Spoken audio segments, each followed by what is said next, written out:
Так,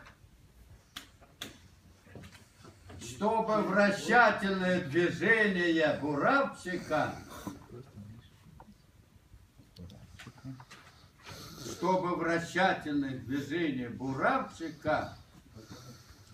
в скобочках, оно всегда по часовой стрелке. Оно всегда по часовой стрелке. Совпадало бы с направлением тока. Вот он, этот бурак. Вот он, милый, вот